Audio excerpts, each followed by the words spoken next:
బుల్డోజర్ల దండయాత్ర ఖమ్మం పేదల గోడును కూల్చేసిన కాంగ్రెస్ సర్కార్ భూదాన్ భూముల్లో కట్టుకున్న ఇండ్లు నిర్ధాయగా నిలబట్టం పొద్దున్నే జేసీబీలతో విరుచుకుపడిన అధికారులు 12 ఏండ్లుగా నివసిస్తున్న 700 కుటుంబాలు రోడ్డు మీదికి 4 జిల్లాలకు చెందిన 600 మంది పోలీసులతో బందోబస్తు రియల్ ఎస్టేట్ కోసమే బస్తీని తుడిచేశారంటూ ఆరోపణలు అనుయాయులకు మేలు చేసేందుకు అమాత్యుడి నిర్వాహకం కాంగ్రెస్ ప్రభుత్వంపై దుమ్మెత్తి పోసిన వెలుగుమట్ల బాధితులు ఇండ్లు కూల్చడమే ప్రజాపాలన పేదల గూడు చెదిరితే మీ గద్దెలు కూల్తాయి నిప్పులు చెరిగిన మాజీ మంత్రి హరీష్ రావు గారు అయితే రేవంత్ రెడ్డి గారికి టైం దగ్గర పడింది అందులోనూ తుమ్మల నాగేశ్వరరావు గారికి అందులోనూ అక్కడే ఉన్న రెవెన్యూ శాఖ మంత్రి అయిన పొంగులేటి గారికి టైం అయితే దగ్గర పడింది వీళ్ళందరూ ఏదో ఒక రోజు చిప్పకూడు పట్టుకొని తినే రోజులైతే దగ్గర పడిందని ప్రముఖ బీఆర్ఎస్ పార్టీ మాజీ మంత్రి వర్కింగ్ కేటీఆర్ గారు మాట్లాడడం కూడా జరిగింది.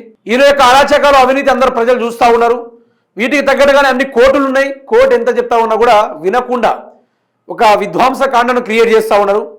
వీళ్ళను ఇదే విషయంలో కానీ ఏ విషయంలో కానీ ప్రజలు మాత్రం క్షమించరు, ప్రజలు వీళ్ళను వదలరు. అందులోనూ మేము ఎట్టి పరిస్థితుల్లో వదిలే కార్యక్రమాలు లేదనుకుంటూ మాట్లాడుతూ ఉన్నారు.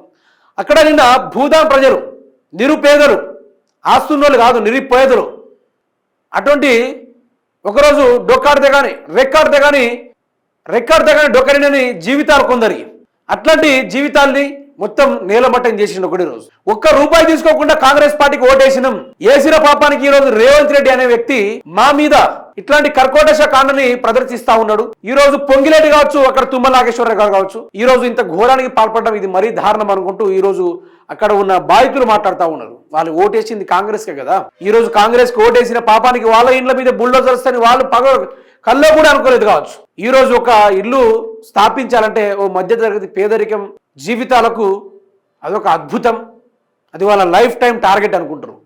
కానీ రేవంత్ సర్కార్ అట్లా కాదు, కనపడిందల్లా దోచుకోవాలి, కనపడిందల్లా దాచుకోవాలన్నట్టుగా రేవంత్ రెడ్డి ప్రభుత్వం నడుస్తూనే ఉంది, సాగుతూనే ఉంది.